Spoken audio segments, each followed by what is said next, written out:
Chapter 3. The Thief on the Cross.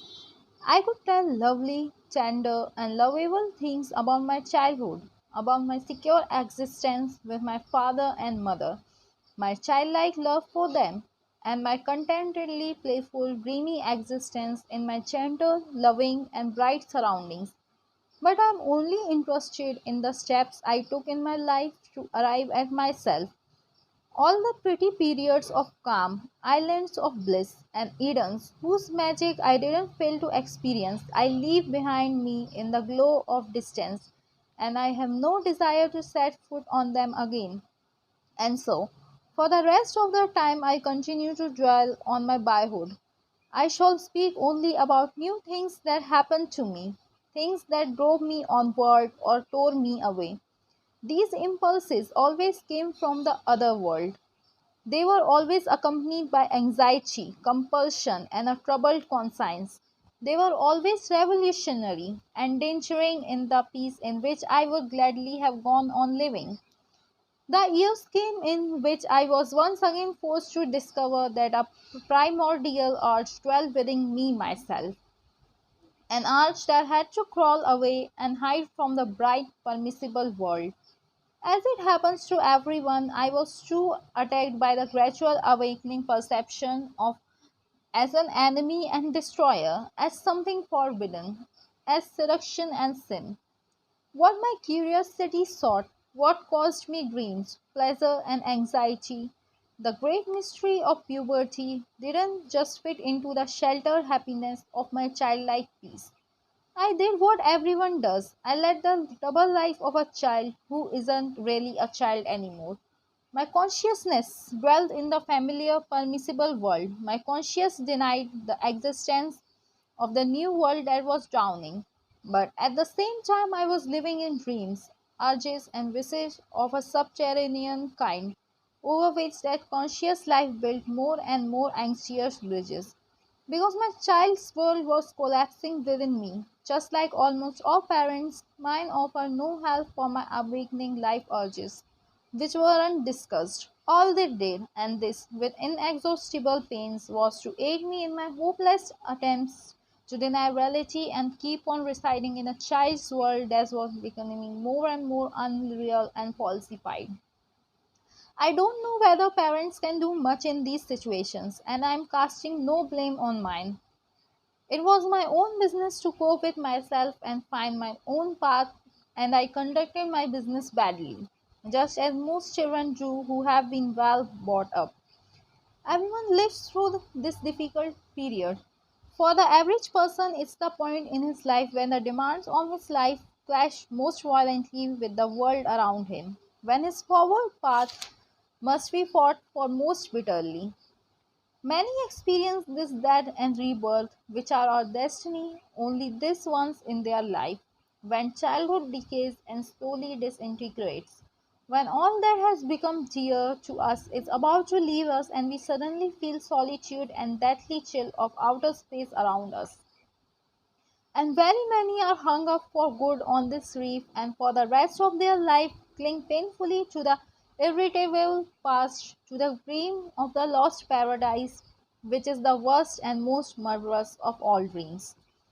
Let's return to the story. The sensations and dream images in which the end of childhood was announced to me aren't important enough to be narrated. The important thing was the dark world, the other world was back. What Franz Cromer had once represented was now within my own being, and therefore the other world regained its power over me externally as well. Since that business with Cromer, several years had gone by. By then, that dramatic, guilt laden period of my life was very far from me and seemed to have dissolved into nothingness like a brief nightmare. Franz Cromer had long since vanished from my life. I barely noticed it when I sometimes ran across him. But the other important figure in my tragedy, Max Timian, never again completely disappeared from my surroundings. And yet, for a long time, he was far away and off to the side, visible but ineffectual. Only gradually did he approach again, once more radiating strength and influence. I am trying to recall what I know about Demian at that period. It's possible that for a year or more I didn't speak with him even once. I avoided him, and he never thrust himself upon me. Probably he nodded to me when we ran across each other. It then seemed to me at times as if his friendly greeting was tinged with a subtle hint of scorn or ironic reproach, but that might have been just my imagination. It was as if the events I experienced with him and the strange influence he had then exerted there over me were forgotten both by him and by me. I am seeking for his figure, and now that my thoughts turn back to him, I see that he was actually around and that I noticed him. I see on him on his way to school, alone or with other older pupils, and I see him walking among them as a foreign body, solitary and silent, like a heavenly body surrounded by its own atmosphere, obeying its own law. No one loved him, no one was close to him except his mother, and even with her his behavior seemed not a child but an adult. The teachers left him alone as much as they could. He was a good pupil, but he didn't try to please any of them. And from time to time we heard rumors of such remark, a sarcasm, or a retort that he was supposed to have made to a teacher, a remark that was all that could be wished in the way of blunt provocation or irony. I'm thinking back, my eyes closed, and I see his image arise. Where was that? Oh, yes, now I have it again. It was in the narrow street in front of our house. I saw him standing there one day holding a memo pad and a drawing. He was drawing the old coat of arms which the word was over the door to our house, and I was standing at a window hidden behind the curtain, watching him, and with profound astonishment I saw his attentive, serene, bright face turned towards the coat of arms, the face of a grown man, a scholar or an artist, superior and full of willpower, usually bright and serene, with knowing eyes. And I see him again. It was not for long afterward in the street on our way home from school. We were all standing around a horse that had fallen down. It lay still attached to the shaft in front of a farm wagon, snuffing pitifully in the air with flaring nostrils as if searching for something, and bleeding from an unseen wound, so that on one side of it the white dust of the street was slowly growing dark as it absorbed the blood. When I turned away from the side with a sensation of queasiness, I saw Damien's face. He hadn't pushed her forward. He was standing in the very back as his ears, and rather elegantly dressed as his way.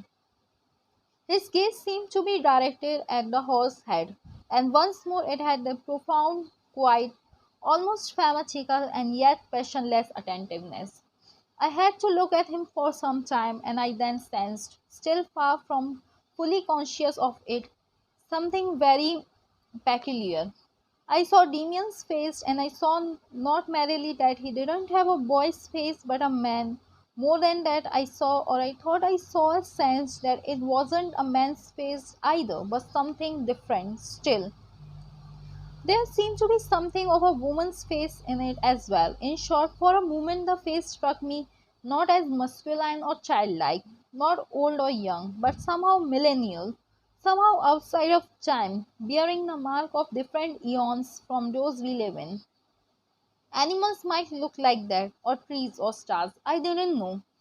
I didn't precisely feel what I am now as an adult saying about it, but I felt something similar. Maybe he was handsome, maybe I liked him, maybe he was repellent to me, too. But that couldn't be decided either. I only saw he was different from us. He was like an animal, or like a spirit, or like an image. I don't know what he was like, but he was different, inconveniently different from all of us. More my recollection fails to tell me, and maybe even that much is partly drawn from later impressions. It was only when I was several years older that I finally came into closer touch with him again. Demian hadn't been confirmed in church with those of his age, as custom might have demanded, and that had immediately given rise to a new set of rumors. Against it was said in school that he was really a Jew, or no, a heathen, and others were sure that he and his mother has no religion or else belonged to some fabulous evil sect. In that connection, I think I also heard a suspicion that he and his mother lived like lovers. Presumably, it was true that until then he had been raised outside of my formal religion, but that has now this aroused fear of some difficulties for his future. In any case, his mother decided to let him finally participate in confirmation 2 years later than his age group. That's how it came about that for months he was now my classmate in confirmation class. For a while, I hung back from him altogether. I didn't want any part of him. He was too much enveloped in rumors and mystery to suit me. But I was specially hindered by the sense of obligation that had stayed with me since the Cromer business. And it was just at that time that my own secrets were all I could handle. For me, the confirmation class coincided with a time of my decisive enlightenment on matters sexual, and my despite good intentions, my interest in Christ's instruction was severely handicapped by that. The things the clergyman spoke about were located far away from me in a tranquil, holy unreality. They might be very beautiful and valuable, but they were in no way of current interest or stimulating, whereas those other things were just there and in the highest degree. The more this situation made me indifferent to my lessons now, the more my interest focused again on Max Genian. Something seemed to me to tie us together. I must pursue this line of thought with maximum precision. As far as I can recall, it began during one early morning class when lights were still burning in the classroom. The clergyman instructing us had some story to the Cain of Abel. I was scarcely paying attention. I was sleepy and hardly listening. Then the pastor raised his voice and began to talk forcefully about the mark of Cain. At that moment, I sensed a kind of touch or admonition, and looking up, I saw Damien's face looking back at me from one of the rows of benches closer to the front. The expression in his bright, communicative eyes might just as well have been sarcastic or serious. He looked at me for a moment, and suddenly I was listening intently to the pastor's word. I heard him talk about Cain and his mark, and deep inside me I felt the knowledge that the way he was teaching this wasn't exactly right, that it could also be taken another way, that it could be critically examined. At that moment, my link to Jimian was reinstated, and strange to say, right after I sensed this kind of solidarity in my soul, I saw it magically transferred to the spatial realm as well. I didn't know if he could arrange it by himself or if it was a pure accident. In those days, I still believed firmly in accidental events.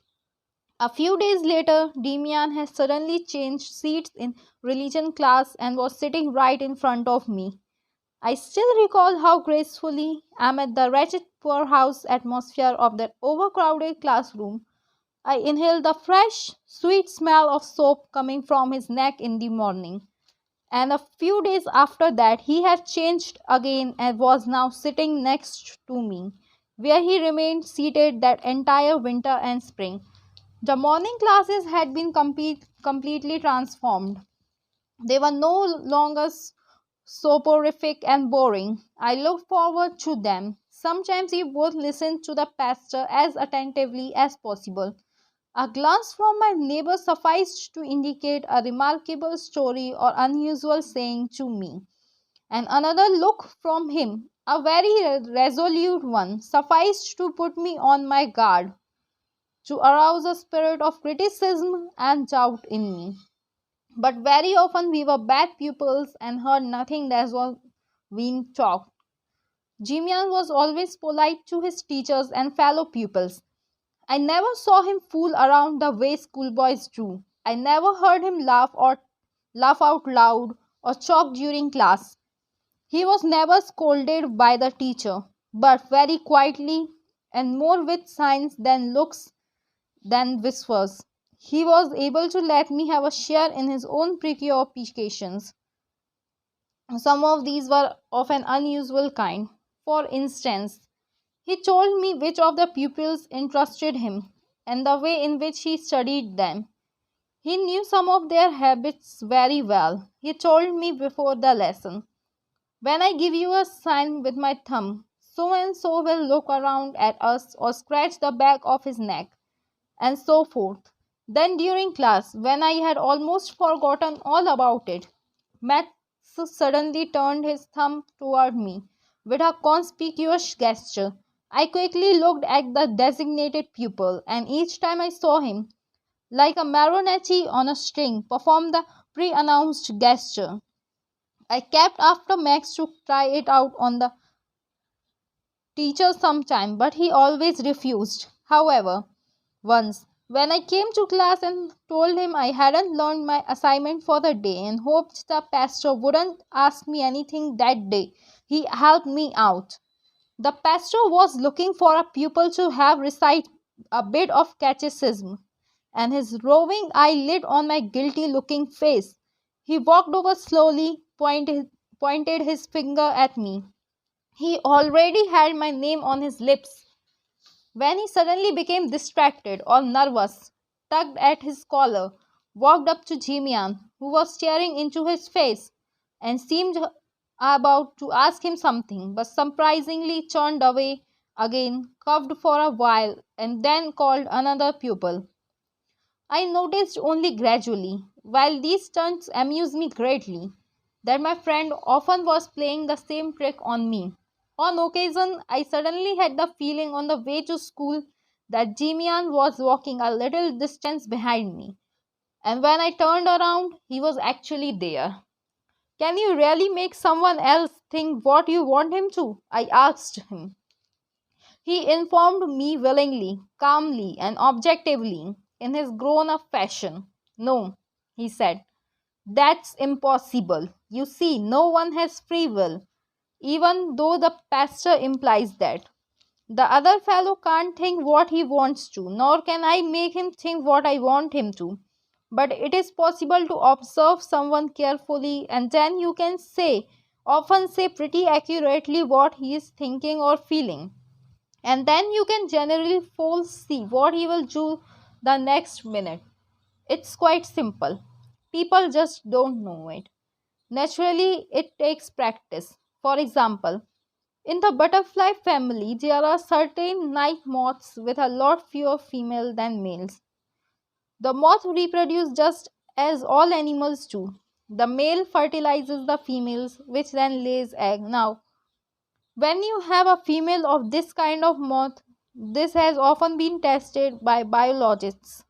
The male moths fly to that female at night and then fly for hours to get there. Just imagine hours of flying time.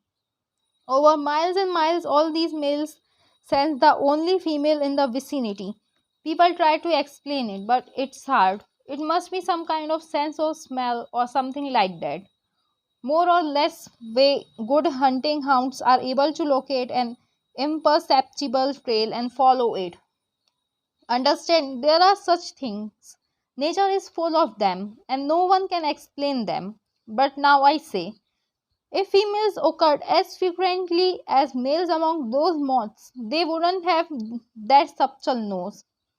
They have it solely because they have trained themselves for it. When an animal or person focuses all his attention and all his willpower on a given object, he achieves it.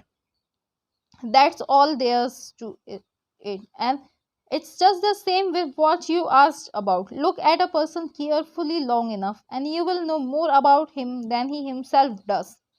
The word mind reading was on the tip of my tongue, and I was able about to remind him of the incident with Cromer that had taken place so before.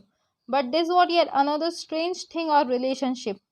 Never ever did either he or I allude in the slightest way to face that fun. Several years earlier, he had played such a serious part in my life. It was as if there had never been anything between us before, or as if each of us was sure that the other one had forgotten it. Once or twice we even ran across Franz Cromer while walking down the street together, but we didn't exchange a glance or say a word about him. But how does that willpower thing work? I asked. You say people don't have free will, but then you go on to say that all you need to do is concentrate your willpower on something and you can attain your goal. But that doesn't add up. If I'm not the master of my own will, then I can't focus it on one place I choose to. He tapped me on the shoulder. He always did that when he was pleased with me. I'm glad you are asking that, he said with a smile. People should always ask questions. They should always entertain doubt.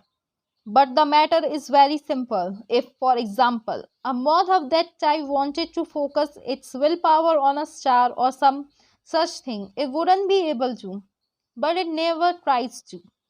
It's only out after things have that have meaning and value for it, things it needs and absolutely must have. And then it even accomplishes the unbelievable. It develops a magical sixth sense that no other animal possesses. We human beings have greater latitude, of course, and more interest than an animal does, but we too are confined in a relatively small circle and can't go beyond it. I can fantasize about this and that. I can imagine I just must get into the North Pole or something like that, but I can only accomplish it and will strongly enough if the total wish is in my mind, when my being is really completely filled with it. The moment that's the case, the moment you attempt a task that something inside you orders you to do, you will succeed. You can harness your willpower like a trusty draft horse. For example, if I were now to try and make our pastor leave off wearing glasses, it wouldn't work. That's only a game. But when I decided firmly, back in the fall, to be moved out of my bench in the front of the room, it all went well. Suddenly, someone showed up whose name was ahead of mine in the alphabet and who had been ill up to then. And since someone had to yield his seat to him, I was naturally the one who did it because my will was prepared to seize the opportunity at once. Yes, I said. At the time, it struck me as very odd too. From the moment we got interested in each other, you moved closer and closer to me. But how was it that at first you didn't get to sit right next to me, but started off by sitting on the bench in front of me a few times, right? How was that? It was like this. I myself wasn't clear about what I wanted. When I felt the urge to move away from my first seat, I only knew I wanted to sit back farther. It was my will to come to you, but I had not yet been conscious of it. At the same time, your own will pulled along and helped me out. Only when I was sitting in front of you did it occur to me that my wish was only half fulfilled. I noticed that my desire had already really only been to sit next to you. But at the time, no new boy entered the class. No, but that time I simply did what I wanted and just sat down next to you. The boy with whom I changed places was merely surprised and let me have my way. And the pastor did notice once that a change had taken place in general. Whenever he has dealings with me, something nags at him secretly because he knows my name is Jimian and it isn't right for me, with my name beginning with G, to be sitting all the way back in the back among the S. But that doesn't reach his consciousness because my will is set against it and I prevent him time and again from becoming aware of it. Each time he notices that something is wrong, he looks at me and starts to ponder the dear man. But I have a simple remedy. Each time I stare really hard into his eyes, almost no one can abide that. Everyone gets nervous. If you want to get something out of anybody and he doesn't get nervous when you unexpectedly stare hard into his eyes, give up. You won't get anything out of him, never. But that's very real. Actually, I know only one person that it doesn't work on for me. Who is that? I asked quickly. He looked at me with those partially narrowed eyes that were a sign he was reflecting on something. Then he looked away and made no reply, and despite my overpowering curiosity, I couldn't repeat the question. But I think he meant his mother when he said that. He seemed to have a very warm relationship to her, but he never spoke to me about her and never brought me home with him. I scarcely knew what his mother looked like. Sometimes in those days I made attempts to imitate him and to concentrate my willpower on some goal so hard that I had to achieve it. I had wishes that seemed urgent enough to me, but nothing came of it. It didn't work. I couldn't bring myself to discuss it with Demian. I couldn't have confessed to him what sort of things I was wishing for, nor did he ask. My belief when it came to religion had frightened away in the meantime. But in my way of thinking, which was totally influenced by Jimian, I differed greatly from those among my fellow pupils who displayed total disbelief. There were some such, and occasionally they made remarks to the effect that it was ridiculous and beneath human dignity. I believe in God. That stories like those of a Trinity and Jesus' immaculate birth were simply laughable, and that it was a shame to peddle such junk in this day and age. That's not at all what I thought. Even where I had doubts, I still knew enough from the whole experience of my childhood about the reality of a pious life, such as my parents led. For instance, I knew it was neither unworthy nor hypocritical. Instead, I constantly retained the most profound respect for religiosity. Only Damian had accustomed me to look on and to interpret the stories and the articles of faith in a freer, more personal, less rigid, more imaginative way. At least I always followed the interpretations he suggested to me gladly and with enjoyment. To be sure, many things were too brutal for me, including that business with Cain. And once during a confirmation lessons, he frightened me with a conception that was possibly even more daring. The teacher had spoken about Golgotha. Since my earliest days, the Bible story of the Passion and the death of the Savior had made a strong impression on me. Sometimes, when I was small, say on Good Friday, after my father had read aloud the story of the Passion, I had laid warmly with sincere sympathy in that sorrowfully beautiful, pale, ghostly, and yet tremendously alive world.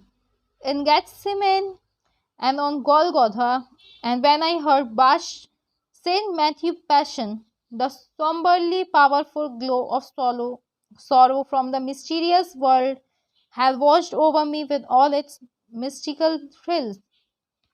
Even today, I find in that composition and in the actus tragicus the embodiment of all poetry and all artistic expressions. Now, at the close of that lesson, Chimian said to me reflectively, Sinclair, there's something in this I don't like.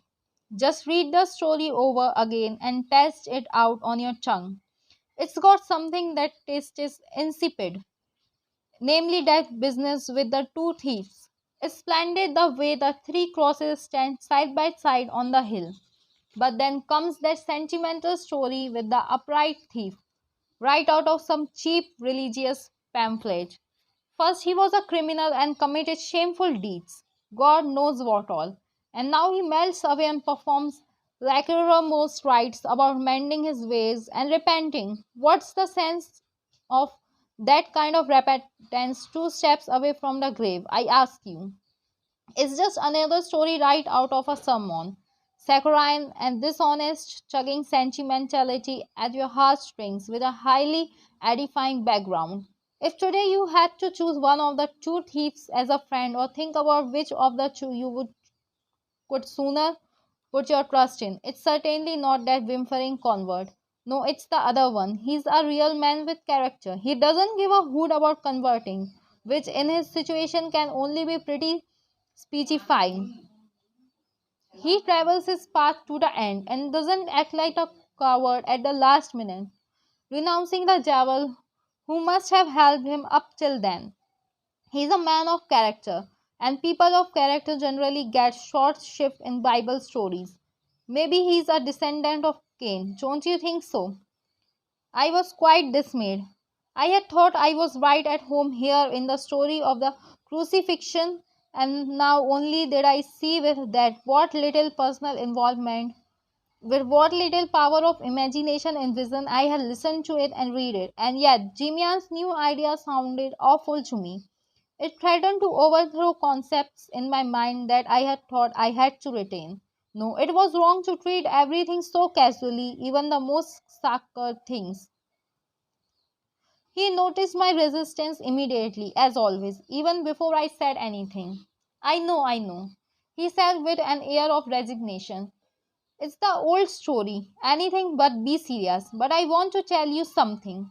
Here is one of the places where the shortcomings in this religion can be seen very clearly.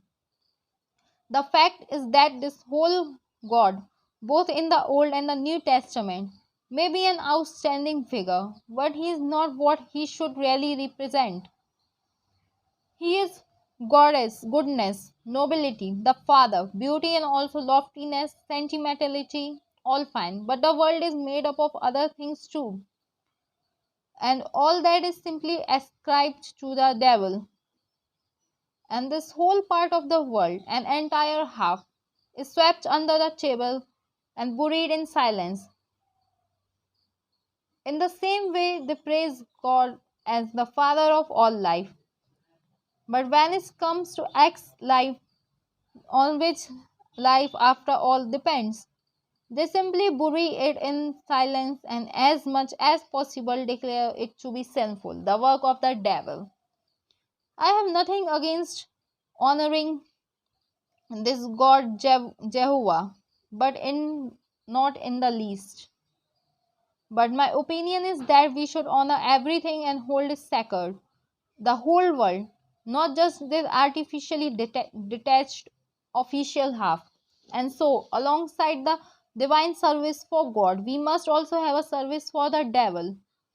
I think that would be proper, or else people would have to create some new God who would also include the devil within himself, one in whose presence we wouldn't have to shut our eyes when the most natural things in the world take place. Contrary to his nature, he had grown nearly stormy, but immediately afterward he smiled again and didn't pursue the matter further with me. But in my mind, those words struck home to the riddle of my entire childhood, the riddle I carried inside me early and I had never told anyone about.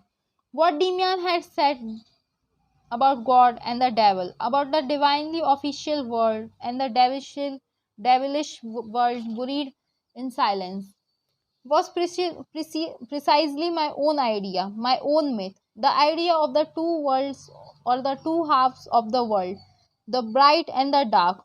The insight that my problem was a problem of all mankind, a problem of all life and thought, suddenly passed over me like a sacred shadow, and fear and reverence overpowered me when I saw and suddenly felt how profoundly my own personal life and opinions shared in the eternal stream of great ideas. This insight was not choice, even though it somehow made me happy by confirming my opinions. It was tough and tasted raw because it contained a note of responsibility, of the necessity to cease being a child and to stand on my own feet. Revealing such a deep secret for the first time in my life, I told my comrade about the conception of the worlds that had been with me since earliest childhood, and he saw at once that my deepest emotions were thereby in harmony and agreement with his. But it wasn't his way to exploit such a revelation. He listened with greater attentiveness than he had ever before given me, and looked into my eyes until I had to avert them because again saw in his gaze that strange, animal like timelessness, that inconceivable antiquity. We will talk more about it another time, he said considerately. I see that you think more than you can express, but if that's the case, you must also know that you have never fully lived out your thoughts, and that isn't good. Only the thoughts that we live out have any value. You knew that your permissible world was only the half world, and you tried to hide away from the second half from yourself, the way clergymen and teachers do. You won't succeed. No one can do that when he has begun to think. That made a strong impression on me. I nearly yelled. But there are really and truly are forbidden, ugly things, you can't deny it. And they are definitely forbidden, and we have to renounce them. I know that murder and all possible vices exist, but shall I, merely because they exist, go out and become a criminal? We won't get to the bottom of it today, Max said, pacifying me.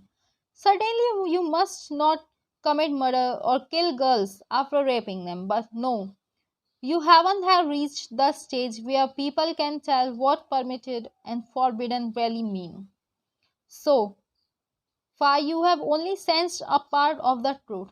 The rest will follow. Rely on it. Now, for example, since about a year ago, you have a drive within you that's stronger than all others and is supposed to be forbidden. On the other hand, the Greeks and many other nations made a deity of that drive and honored it with great festivals. And so, forbidden isn't something eternal, it can change. Today, too, any man can sleep with a woman as soon as he's taken her to the passion and married her. It's different among other peoples even to this day. Therefore, each of us must discover for himself what is permitted and what is forbidden to him. It's possible for someone never to do any forbidden thing and yet to be a thorough scoundrel, and vice versa. Actually, it's merely a question of convenience. Whoever is too comfort loving to do his own thinking and be his own judge simply adapts to the pre existing negative commandments. It's easy for him. Other feels commandments of their own within themselves. For them, things are forbidden which every respectable man daily does, and other things are permissible for them which are normally tabooed. Everyone must stand on his own feet. Suddenly, he seemed to regret having said that much, and he broke off. Even then, I could already grasp with my emotions to some extent what he was feeling at the time. You see, no matter how pleasantly and apparently offhandedly he was accustomed to express his ideas, nevertheless he hated like poison to converse just for the sake of talking, as he once put it. But he sensed that alongside my genuine interest, I was too playful, taking too much pleasure in clever babbling or the like, in short, that I lacked total seriousness. On rereading the last words I wrote, total seriousness, I suddenly recall another scene, the most memorable one I experienced with Max in those days when I was still half a child. Our confirmation was approaching, and the final lessons of our religious instruction dealt with communion. The parson took the subject seriously and took pains with it. An element of consecration and uplifting atmosphere could easily be discerned in those lessons, but precisely during those last few lessons, my thoughts were occupied elsewhere, namely with my friend's personality. While I approached confirmation, which was explained to us as a solemn reception into the community of the church, the idea rose up irresistibly in my mind that for me the value of that religious instruction, which had lasted about a year, lay not in what we had learned there, but in Demian's nearness and influence. It was not into the church that I was now ready to be received, but into something quite different, into a select society of thought and personality which had to exist somewhere on earth, an order whose representative or envy I took my friend to be. I tried to repress those thoughts. I was serious about experiencing the celebration of confirmation with a certain dignity, despite everything, and this dignity seemed to harmonize badly with my new thoughts. But do what? I might. The thought was there, and it gradually became connected in my mind with the thought of the forthcoming church ritual. I was prepared to celebrate it differently from the rest. For me, it was to signify the reception into a world of thought, such as I had become acquainted with a person, Jimian. It was in those days that I once again had a lively argument with him. It was precisely before one of those lessons. My friend was reserved and took no pleasure in what I said, which was probably rather precocious and self important. We are talking too much, he said with unaccustomed gravity. Smart talk has no value, none at all. It just leads you away from yourself. To depart from yourself is a sin. A person must be able to crawl away into himself completely, like a turtle. Right after that, we entered the classroom. The lesson began. I tried hard to pay attention, and Damien didn't hinder me. After a while, I began to get a strange feeling on the side he was where he was sitting next to me. It was a void or a chill or something of the sort, as if the seat had become empty unexpectedly. When the feeling began to become oppressive, I turned around. There I saw my friend sitting, erect with good posture as always. But all the same, he looked altogether different than usual. And something emanated from him, something enveloped him that I was unfamiliar with. I thought he had shut his eyes, but I saw they were open, but they weren't looking at anything. They were sightless. They were rigid, directed inwardly or into a great distance. He sat there totally motionless. He didn't seem to be breathing either. His mouth looked as if it were carved out of wood or stone.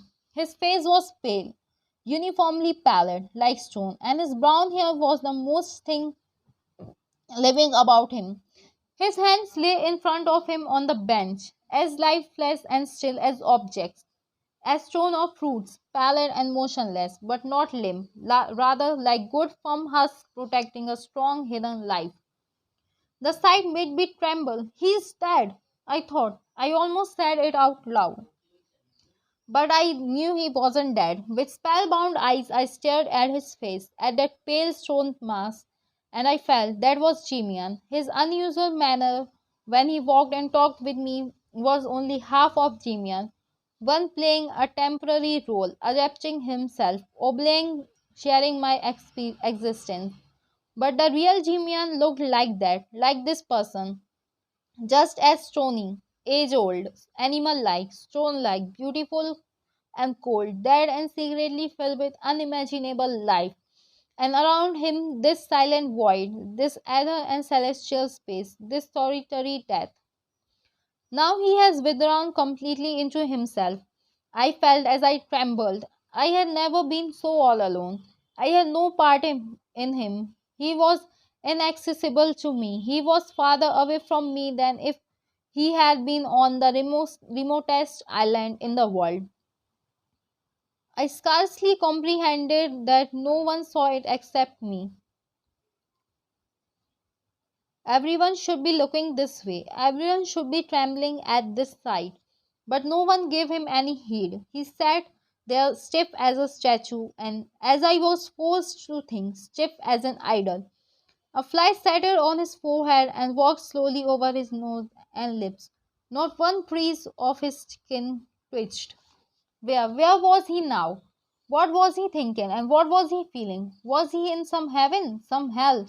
It wasn't possible for me to ask him about it. At the end of the lesson, when I saw him living and breathing again, when his eyes met mine, he was as before. From where he was he returning? Where had he been? He seemed tired.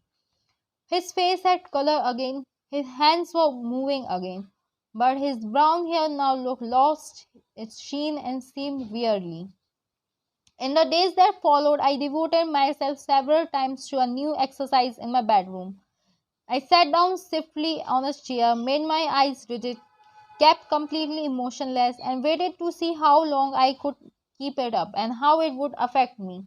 But I only got tired and my eyelids started to itch violently. Shortly thereafter, I was confirmed and left with no significant memories of that occasion. Now everything became different. Childhood fell away from me in ruins. My parents beheld me with a certain embarrassment. My sisters had become total strangers to me. A sense of sobriety falsified my customary emotions and pleasures, draining in them of substance. The garden had no fragrance. The forest didn't attract me. The world around me was like a clearance sale of shop-worn merchandise, insipid and unappealing.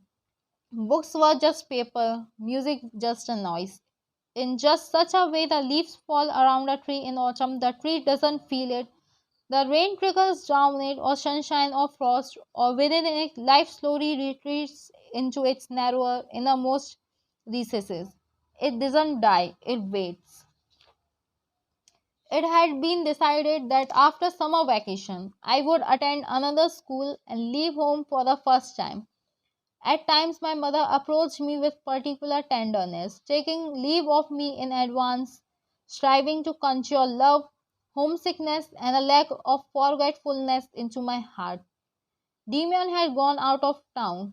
I was alone.